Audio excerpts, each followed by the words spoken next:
Hello চাষি বন্ধুরা, আমরা আবারও চলে আসলাম মাঠে ভিডিও নিয়ে। এই হাই দিয়ে দাও। এই যে আপনাদের একটা কিছু বলবো বলে এখানে এসেছি। এই যে এটা আলী হাসানের রসুন। এই রসুনটার বয়স কিন্তু খুবই অল্প।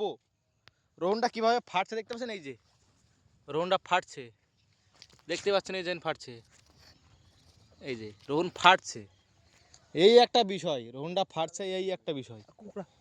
আর আলী হাসানি রে এই ভিটা রসুনটা ভালো ছিল দি, কদিনের রসুনটা ফাটতে নিয়ে গেছে দেখতে।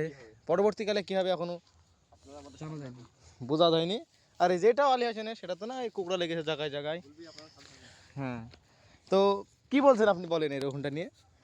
কি বলবো দাদা, কষ্ট করে তো এখনো বয়স সেরকম হয়নি। হ্যাঁ, এই যে এখনো অনেক দিন থাকবে। এই যে এই রকমটা দেখান আপনি, এই যে এই রকমটা এখানে আছে অনেক অনেক প্রায় রকম এরকম বয়স হতে হতে বোধহয় চাষিরা কষ্ট করে আবাদ করছে, সবই ফেটে যাবে। তো তো বিষয় হচ্ছে এত কষ্টের মাধ্যমে আবাদ, এবার এই রসুন, কলা, অনেক কিছু মানে চাষবাস করছে মানুষে। এটা যদি খারাপ হয়ে যায় তাহলে চাষিদের মাথায় হাত হয়ে যাবে। মনটাও খারাপ অনেক হয়। অনেক টাকা পয়সার ব্যাপার। তো রসুন মানে মানে বহু টাকার খরচার ব্যাপার।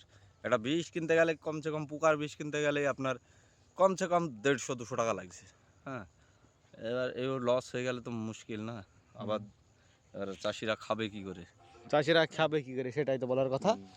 তো আমাদের ভিডিও এই পর্যন্ত শেষ। আপনারা সাথে থাকুন, লাইক ভিডিওটা শেয়ার করুন, কমেন্ট করুন। ঠিক আছে, বাই।